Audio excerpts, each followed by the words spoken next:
आप बता सकते हैं नेट फोर्स कितना है? आप नहीं बता सकते।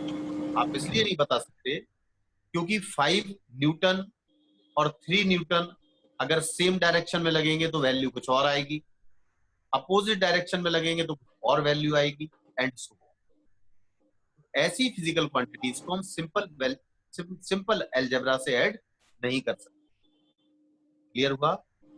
तो जिन फिजिकल क्वांटिटीज को आप सिंपल अलजेब्रा से ऐड नहीं कर रहे हैं, नहीं कर पा रहे हैं, और जिसमें मैग्नीट्यूड के साथ डायरेक्शन दिया है, ऐसी क्वांटिटीज वेक्टर्स कहलाती हैं। क्या कहलाती हैं? Vectors. Those physical quantities which has magnitude as well as direction and obey special laws of geometry है क्या? हाँ, स्क्रीन आ रहा है ना सबको? हाँ, आ रहा है। स्पेशल लॉज ऑफ एडिशन, जिसमें हम कोऑर्डिनेट, ज्योमेट्री और ट्रिग्नोमेट्री का यूज करते हैं, तो ऐसी क्वांटिटीज वेक्टर्स होती है। केवल ये ध्यान रखना, केवल मैग्नीट्यूड और डायरेक्शन देने से क्वांटिटी वेक्टर नहीं हो जाती। वेक्टर क्वांटिटीज होती हैं जिसमें मैग्नीट्यूड भी हो, डायरेक्शन भी हो, और स्पेशल लॉज ऑफ एडिशन। और वो स्पेशल लॉज क्या हैं? जो कोऑर्डिनेट ज्योमेट्री में है, जो ज्योमेट्री में है, और जो ट्रिग्नोमेट्री में है, अगर उस लॉज को फॉलो करती है वैसी क्वांटिटीज वेक्टर्स। क्लियर है? अब कुछ क्वांटिटीज ऐसी भी होती हैं जिसमें मैग्नीट्यूड भी होता है और डायरेक्शन भी होता है, लेकिन वो सिंपल एडिशन लॉ से ऐड होती है। उसमें आपको कोई ज्योमेट्री नहीं चाहिए, कोई ट्रिग्नोमेट्री नहीं चाहिए। तो ऐसी क्वांटिटीज के लिए नाम दिया गया टेंसर, TENSOR। तो जनरली फिजिकल क्वांटिटीज को हम 3 पार्ट में डिवाइड करते हैं, लेकिन हम यहाँ पर मेन पढ़ते हैं वेक्टर्स को, लेकिन हमें जानना जरूरी है। देखिए, फिजिकल क्वांटिटीज, फिजिकल क्वांटिटी सबको दिख रहा होगा मेरे ख्याल से, हैं? फिजिकल क्वांटिटीज, हाँ, फिजिकल क्वांटिटीज। तो ये फिजिकल क्वांटिटीज हैं 3 तरह की। सबसे पहली है स्केलर्स, जिसमें ओनली मैग्नीट्यूड हो, ओनली मैग्नीट्यूड हो, और इनका एडिशन या सब्ट्रैक्शन अलजेब्रा से हो। क्या हो गया? अलजेब्रा से। एडिशन या सब्ट्रैक्शन अलजेब्रा से हो। देखो, मैथमेटिक्स में कुछ चीजें पढ़ते हो आप, अलजेब्रा पढ़ते हो, कोऑर्डिनेट पढ़ते हो, ट्रिग्नोमेट्री पढ़ते हो, तो आपको मालूम होना चाहिए कि हम क्यों पढ़ रहे हैं। तो अलजेब्रा जो आप पढ़ते हैं वो सिंपल स्केलर्स के लिए, जिनका एडिशन सिंपल होगा, यानी 5 kg मास को ऐड करना है, टाइम को ऐड करना है, स्पीड को ऐड करना है, डिस्टेंस को ऐड करना है, एंड सो ऑन। दूसरी फिजिकल क्वांटिटी है टेंसर। हालांकि ये एडवांस वर्ड है, टेंसर। इसमें मैग्नीट्यूड प्लस डायरेक्शन दोनों दिया होगा, लेकिन इनका एडिशन भी अलजेब्रा की तरह होगा। जब हम जिस तरह स्केलर को ऐड करते हैं, उसी तरह हम टेंसर क्वांटिटी को भी ऐड करते हैं। सही है? जैसे इसका एग्जांपल है इलेक्ट्रिक करंट, प्रेशर। तो हम टेंसर वर्ड नहीं बोलते, इसको हम स्केलर की तरह ही काउंट करते हैं। तो टेंसर वो है फिजिकल क्वांटिटी जिसमें डायरेक्शन और मैग्नीट्यूड दोनों हो, लेकिन उनका एडिशन एल्जेब्रा से हो। जैसे फॉर एग्जांपल 3 एम्पियर की करंट यहां से आई और 4 एम्पियर की यहां से आई, 3 एम्पियर की यहां से आई और 4 की यहां से आई, अपोजिट डायरेक्शन है, और यहां से एक वायर निकाल दो, तो 3 और 4 सीधा 7 देगा। यहां पर अगर एमीटर लगाओगे आप तो 7 एम्पियर देगा। 3 एम्पियर यहां से आई, 4 की यहां से, तो यहाँ जो करंट जाएगी वो 7 की जाएगी। मैं कह रहा हूँ ऐसे आती 3 की यहाँ, 4 की यहाँ, तब भी 7 जाती, दोनों पैरेलल आती तब भी 7 जाती, यानी उनका एडिशन सिंपल अलजेब्रा से हो रहा। क्लियर हुआ कि नहीं हुआ? समझ में आया? इसी तरह स्केलर्स में मान लो आपने 5 जूल काम किया, उसके साथ 10 जूल और काम कर दिया, तो टोटल काम जो हो जाएगा 15 जूल हो जाएगा। हालांकि ये क्वांटिटीज हम सिंपल एडिशन या सिंपल सब्ट्रैक्शन से करते हैं, लेकिन मेन हमारी जो है, जिस पर पूरी फिजिक्स बेस्ड है, 35 चैप्टर जो आप फर्स्ट चैप्टर से लेकर के अपने 12th के लास्ट 36 चैप्टर मॉडर्न फिजिक्स तक में इसका यूज होगा। तो इसलिए वेक्टर्स को समझना बहुत जरूरी है। अगर वेक्टर समझ में नहीं आया तो इसका मतलब आप kinematics, Newton's law of friction, जो भी मैकेनिक्स पार्ट है वो सब आप स्किप कर देंगे। एक एक चीज को बड़े ध्यान से समझना, जो नहीं आए वो तुरंत पूछना विदाउट एनी हेजिटेशन। क्लियर? तो अब हम तीसरी क्वांटिटी यहां लिखते हैं वेक्टर। यहां तीसरी क्वांटिटी लिखते हैं वेक्टर। अब वेक्टर जो क्वांटिटी है उसमें मैग्नीट्यूड और डायरेक्शन दोनों होगा, ये चीज यहां भी आएगी, लेकिन यहाँ एल्जेब्रा नहीं आएगा वर्ड। यहाँ क्या आएगा? Special laws of addition.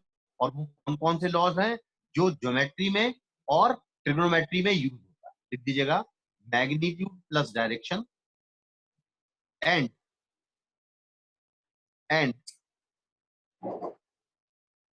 the addition and subtraction will obey all geometry and trigonometry या trigonometry rules। बिल्कुल सिंपल चीज। तो अभी मैंने आपको बताया फिजिकल क्वांटिटीज वो हैं जिनके लिए मेजरमेंट है, जिनके लिए स्केल है।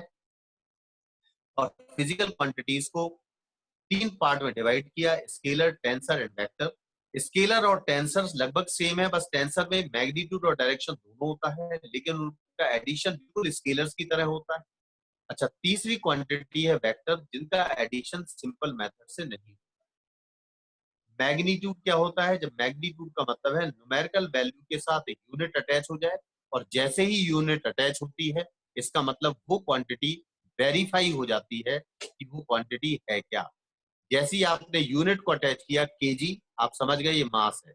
मैं मीटर पर सेकंड लिखता तो आप समझ जाते स्पीड है।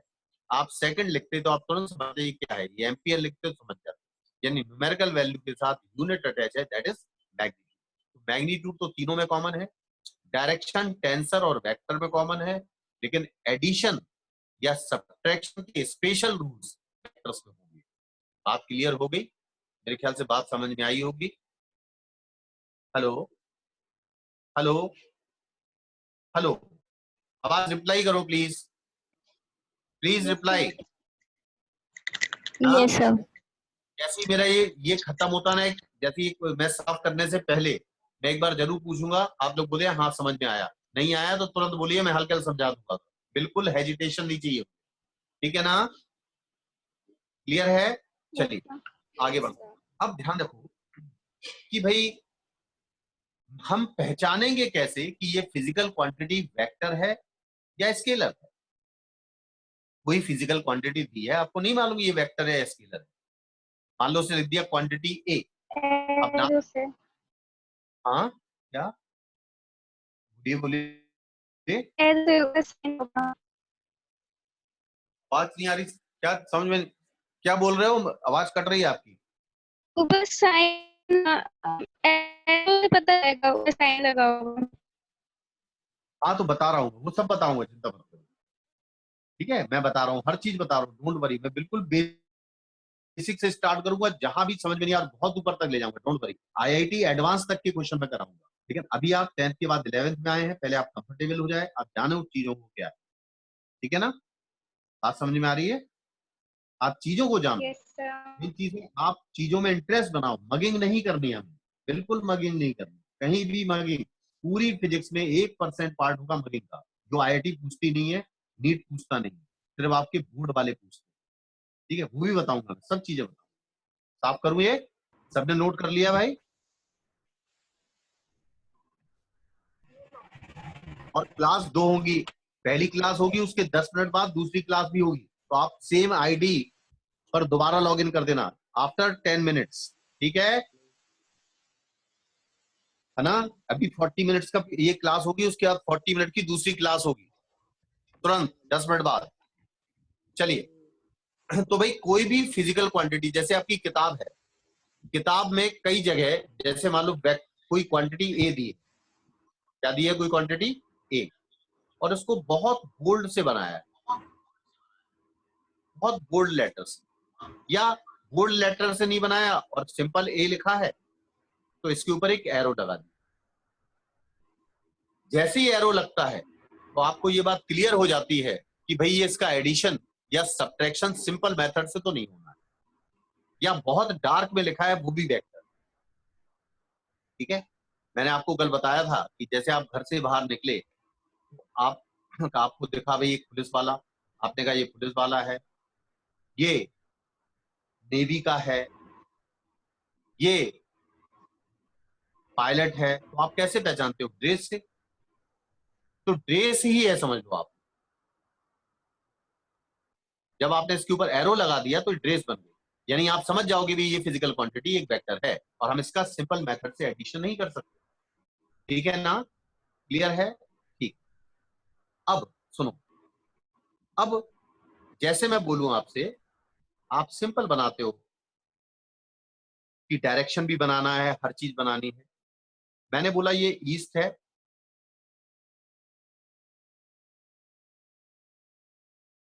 बनाते हो ना भाई? बनाते हो ना? ये सिंपल स्केल है। अब मैंने बोला आपसे कि भाई एक वेक्टर है ए, एक वेक्टर है ए, ये है 5, क्या 5 मीटर पर सेकेंड। ये क्या चीज है? ये मैग्नीट्यूड है। क्या है ये? मैग्नीट्यूड। और लिखता है वो 37 डिग्री नॉर्थ ऑफ ईस्ट। क्या लिखा है इसने? 37 डिग्री नॉर्थ ऑफ ईस्ट। अब इसको मुझे इस पर बनाना है, इस वेक्टर को इस गिवन ग्राफ पर बनाना है। यहां तक तो कोई दिक्कत नहीं है। आप कहो भाई यार हमारे पास जो स्केल है वो तो सेंटीमीटर्स में है, कोई मीटर पर सेकंड में तो स्केल आता नहीं। आप जो स्केल यूज करते हो घर पर वो किस में है? सेंटीमीटर में या मीटर में या इंचेस में? तो यहां पर क्या एजम्पशन लिया जाता है, ध्यान से सुनिए। मान लो मैंने माना कि 1 सेंटीमीटर पर second, sorry 1 metre per second को, 1 मीटर पर सेकेंड को 1 सेंटीमीटर मान लिया, ये एजम्पशन है मेरा। 1 सेंटीमीटर की लेंथ 1 मीटर को, 1 मीटर पर सेकेंड को शो करेगी। अब मेरे पास टोटल कितना है? 5 मीटर पर सेकेंड है। तो मुझे कितनी लेंथ की जरूरत है? 5 सेंटीमीटर।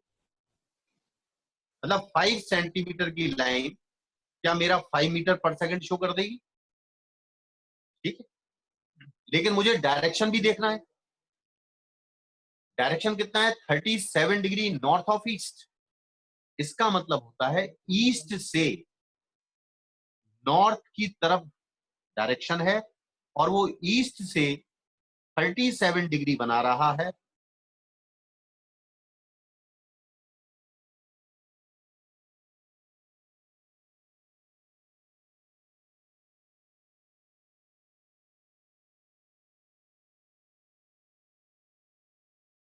के साथ नॉर्थ की तरफ जाते हुए कितना एंगल बनाएगी? 37 डिग्री। क्लियर हुआ? आया कि नहीं आया? तो जब भी आप किसी फिजिकल क्वांटिटीज को लिखते हैं तो फिजिकल क्वांटिटी का मैग्नीट्यूड और डायरेक्शन समेत दिखाने के लिए, यानी पूरा 90 होगा ना, तो ये 37 है तो पूरा ये कितना बचे? 53। तो इसको हम क्या लिख सकते हैं? 53 degree east of north. 37 degree north of east, 53 degree east of north. बाकी की सेम डायरेक्शन शो कर रही है।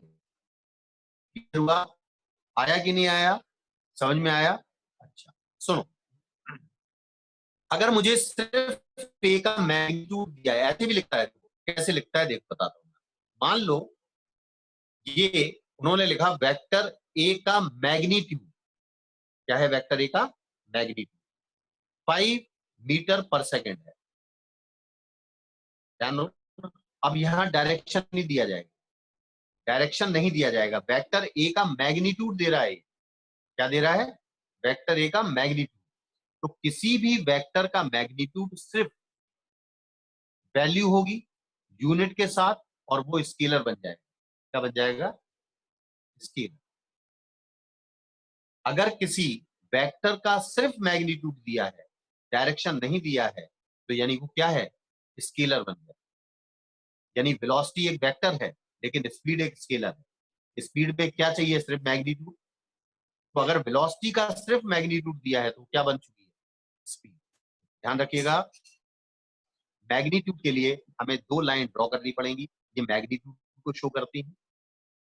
और एक बात और ध्यान रखें, अगर मुझे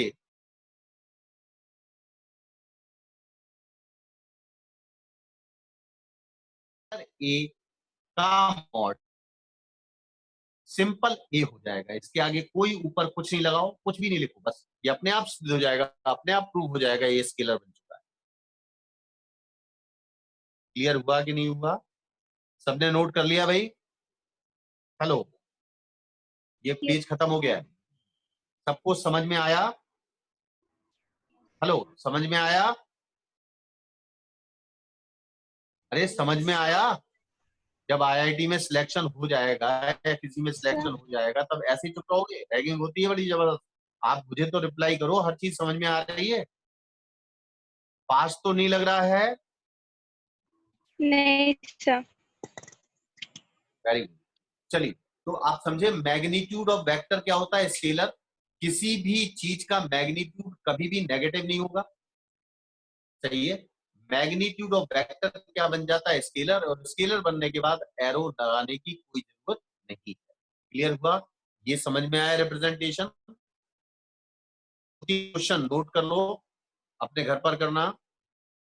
वेक्टर ए दिया है 10 metre per second, 10 metre per second, 20 degree, 20 degree south of east,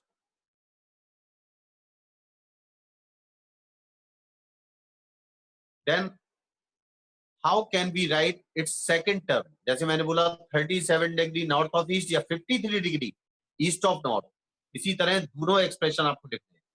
मैंने ईस्ट के साथ 10 डिग्री बनाते हुए साउथ की तरफ दिया है, आप करना सॉल्व। ठीक है ना? साफ करता हूं।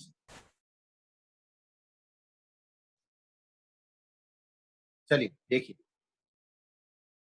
एक्चुअली मैग्नीट्यूड होता क्या है, थोड़ा इस पे और गौर करते हैं।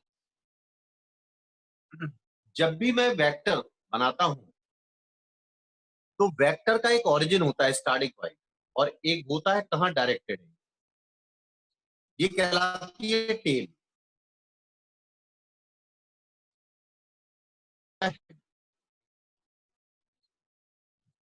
ठीक है, मान लीजिए ये वेक्टर ए है, कोई सी भी फिजिकल क्वांटिटी है जो वेक्टर है। अब मान लीजिए इसकी लेंथ आपने कोई स्केल माना होगा, कोई एजम्पशन माना होगा, तो टेल से लेकर के हेड तक की लेंथ नाप लो, ये लेंथ है, ये लेंथ है। तो ए का मैग्नीट्यूड, इस लाइन को ध्यान रखना आप, ए का मैग्नीट्यूड, सिर्फ वैल्यू देख रहे हैं, ए का मैग्नीट्यूड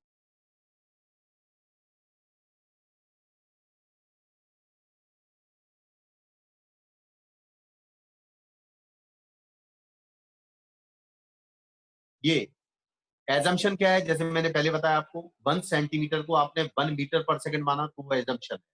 लेंथ आपकी 5 सेंटीमीटर, एजम्पशन था कि 1 सेंटीमीटर इक्वल टू 1 मीटर पर सेकंड। तो पहले वाले क्वेश्चन में यहाँ 5 लिखेंगे, इंटू 1 लिखेंगे, तो आपका आंसर होगा 5 मीटर पर सेकंड। वो सिर्फ मैग्नीट्यूड, समझ गए? टेल से लेकर के हेड तक के बीच का गैप, टेल से लेके हेड तक के बीच का गैप लेंथ है। उस लेंथ में एजम्पशन का मल्टीप्लाई किया तो ये मैग्नीट्यूड बन गया, यानी सिर्फ वैल्यू पता चलती है।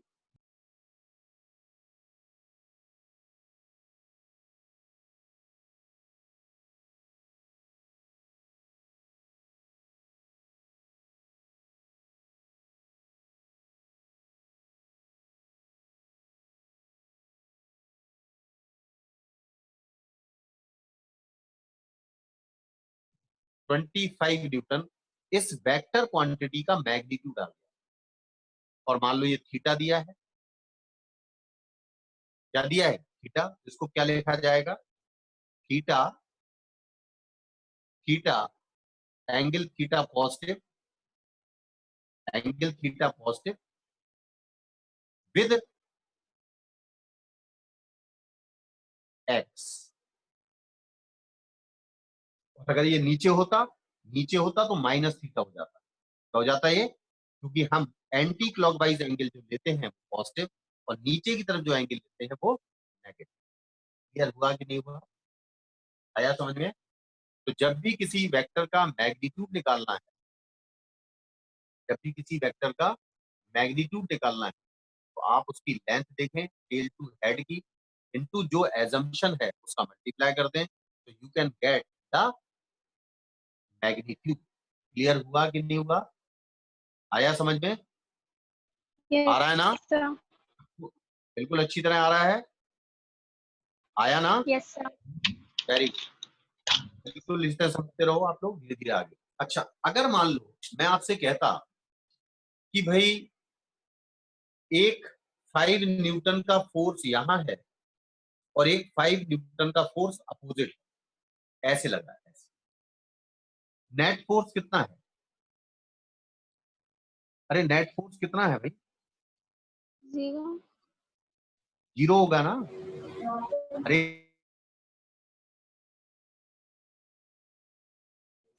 नेट फोर्स कितना होगा, अरे नेट फोर्स कितना, बाइक ऑफ करो ये अपना, नेट फोर्स कितना होगा, ये कौन बोल रहा है बीच में, प्लीज ऑफ द माइक, अपने माइक ऑफ करो, मेरी बात सुनो बस। तो 5 न्यूटन का फोर्स और 5 न्यूटन का फोर्स अपोजिट डायरेक्शन में काम करे तो नेट फोर्स कितना होगा, 0 न्यूटन। अरे होगा कि नहीं, होगा ना, तो उसका मैग्नीट्यूड 0 है। और मैग्नीट्यूड आप क्या कहते हैं, लेंथ इंटू एजम्पशन। इसका मतलब क्या चीज 0 है, लेंथ 0 है, उस वेक्टर की लेंथ कितनी है, 0। अरे है कि नहीं, है कि नहीं। अब जब लेंथ Yeah. 0 है इसका मतलब है ना, समझ में आ रही मेरी बात, अगर इसका मैग्नीट्यूड 0 है तो लेंथ 0 है। लेंथ का मतलब टेल और हेड के बीच का गैप। इसका मतलब ये हुआ टेल और हेड कॉन्साइड कर, क्या कर गए, कॉन्साइड। समझ गए, बात समझे, टेल और हेड क्या कर गए, कॉन्साइड, तभी तो लेंथ 0 होगी। अरे तभी तो लेंथ 0 होगी कि नहीं होगी, अरे Yes, होगी sir. कि नहीं। अच्छा, जब टेल और हेड कॉन्साइड कर जाएं ऐसे वेक्टर 0 मैग्नीट्यूड के होंगे, और ऐसे वेक्टर को नल वेक्टर कहेंगे या जीरो वेक्टर कहेंगे। क्या कहेंगे, नल वेक्टर और जीरो वेक्टर। समझ गए, क्लियर है। अब और सुनो आप, एक बात और दिमाग में आती है, टेल और हेड कॉन्साइड कर गए तो एक पॉइंट बन गया, क्या बन गया भाई, एक पॉइंट बन गया ना। अरे Yes, sir. टेल और हेड लाइन थोड़ी रह गई, तो पॉइंट बन गया। और एक पॉइंट से चाहे जितने डायरेक्शन बना सकते हैं आप, आपको नहीं मालूम किस डायरेक्शन में, है ना, क्यों भाई, एक पॉइंट से आप कितने डायरेक्शन बना सकते हैं, इनफाइनाइट। Yes, sir. एक पॉइंट दे दूं मैं सबको कॉपी पे कि इसके डायरेक्शन बनाओ, इससे निकलने वाले कितने वेक्टर्स हो सकते हैं, तो हर कॉपी में अलग अलग डायरेक्शन बनाएगा नहीं बनाएगा कोई, सब अलग अलग बनाएंगे, नहीं बनाएंगे। मैं आपसे बोल दूं एक पॉइंट सबकी कॉपी में बना दूं और मैं कहूं अपने डायरेक्शन बनाओ, तो सब अपने हिसाब से डायरेक्शन बनाएंगे ना, कि नहीं बनाएंगे। तो नल वेक्टर जो होता है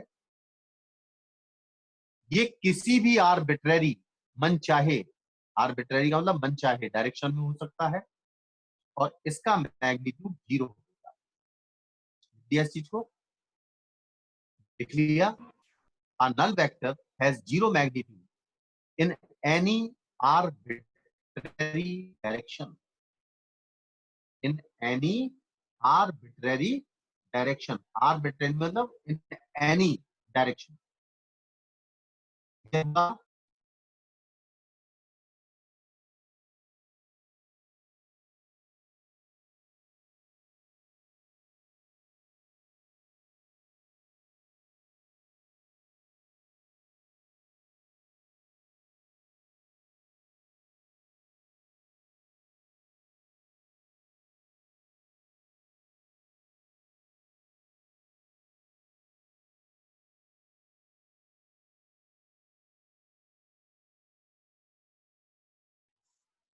सुला देना।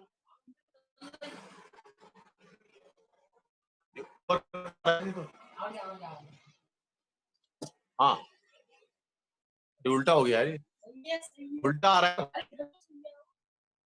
इस पे उल्टा आ रहा है, ठीक है तो सही आ रहा है।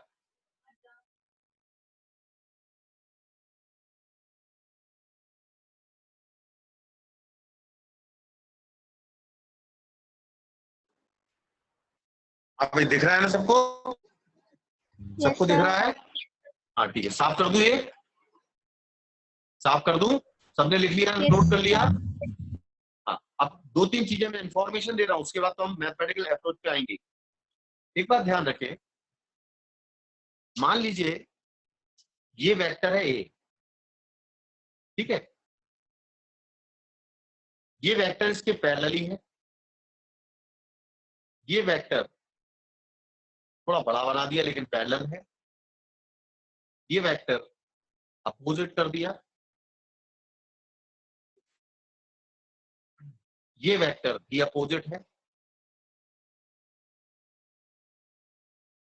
मान लो इस वेक्टर की लेंथ x है, दिख रहा है ना सबको, इस वेक्टर की लेंथ x है, देखते हैं ना अच्छी तरह,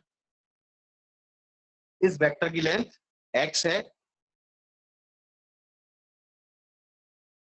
और इस वेक्टर की लेंथ x/2 है, इस वेक्टर की लेंथ 2x है, इस वेक्टर की लेंथ x है और इस वेक्टर की लेंथ x/2 है। और एक वेक्टर और बनाया जिसकी लेंथ x है लेकिन उसका डायरेक्शन कहीं भी नहीं। These all are different vectors, भले ये पैरेलल हैं लेकिन ये डिफरेंट है। मैं आपसे बोलूं अगर ये वेक्टर ए है, क्या है ये वेक्टर? बोलिए, मैंने कहा ये वेक्टर ए है और ये वेक्टर बी है, ये वेक्टर सी है, ये वेक्टर डी है और ये वेक्टर ई है और ये वेक्टर एफ। ये मैंने आपको 6 वेक्टर बनाए। एक बात ध्यान रखें आप कि जो वेक्टर्स पैरेलल है, जो वेक्टर चाहे भले ही अपोजिट डायरेक्शन में है लेकिन पैरेलल है, एक ही तरफ है या अपोजिट डायरेक्शन में है, लेकिन ये पांचों vector A B C D E, ये पांचों वेक्टर एंटी पैरेलल यानी अपोजिट डायरेक्शन या सेम पैरेलल लाइक पैरेलल है। क्लियर हुआ? आ रहा है समझ में? हेलो, समझ में आया? आ रहा है? दिख रहा है सबको? दिख रहा है ना? विजिबल है ना? अब थोड़ा ध्यान देना आप, इन बी सी डी और ई को मैं ए के टर्म्स में रिप्रेजेंट कर सकता हूं। क्या कह रहा हूं मैं? ए के टर्म्स में कौन कौन से वेक्टर रिप्रेजेंट किए जा सकते हैं? बी सी डी और ई, यानी जो वेक्टर ए के पैरेलल है या एंटी पैरेलल, उनको हम ए के टर्म्स में रिप्रेजेंट कर सकते हैं, ठीक है। लेकिन एफ जो है इसको हम ए के टर्म्स में रिप्रेजेंट नहीं कर सकते। क्लियर हुआ? अब कैसे रिप्रेजेंट करते हैं देखिए, आप अगर गौर से देखें तो बी का डायरेक्शन वही है जो ए का है, लेकिन बी का जो मैग्नीट्यूड है वो आधा है, x/2। इसका मतलब हम बी को चाहें तो लिख सकते हैं वेक्टर a/2, वेक्टर a/2, क्योंकि इसका मैग्नीट्यूड आधा है लेकिन डायरेक्शन वही है। अब बोलो वेक्टर सी क्या लिख सकते हैं हम? 2x है ना, डायरेक्शन वही है, तो क्या लिख सकता हूं सी को? बोलो 2a लिख सकता हूं ना? अरे बोलो 2a लिख सकता हूं। अच्छा, डी जो है वो उसका मैग्नीट्यूड तो ए के बराबर है लेकिन डायरेक्शन अपोजिट है। तो अगर ए के डायरेक्शन अपोजिट है तो ये नेगेटिव वेक्टर है। डी को मैं क्या लिख सकता हूं? बोलो डी को मैं लिख सकता हूं माइनस, बोलो डी को क्या लिख सकता हूं? माइनस ए। डी को क्या लिख सकता हूं? माइनस ए। ध्यान रखना, जब भी डायरेक्शन रिवर्स हुआ तो इसका मतलब साइन क्या हो गया? चेंज। इसी तरह ई को मैं क्या लिख सकता हूं? बोलो ई को minus A by two, -a/2। समझ में आ रहा है ना, क्योंकि डायरेक्शन पलट चुका है। लेकिन वेक्टर एफ का कोई रिलेशन ए के साथ नहीं है। हाँ, एक रिलेशन है, आप यहां पर लिख सकते हैं सिर्फ वेक्टर एफ का मैग्नीट्यूड, वेक्टर एफ का मैग्नीट्यूड बराबर वेक्टर ए का मैग्नीट्यूड लिख सकते हैं आप। क्यों भाई, वेक्टर एफ का जो मैग्नीट्यूड है वही ए का है, लेकिन भूल के भी एफ और ए बराबर मत कर देना, डायरेक्शन पर डिपेंड करती है वेक्टर। क्लियर हुआ? Same express different terms of. Yes sir. मैं लोगों ने है बिल्कुल नहीं, क्वेश्चन अनकम्प्लीट पढ़ाऊंगा तो हेलो करने में तो आप समझ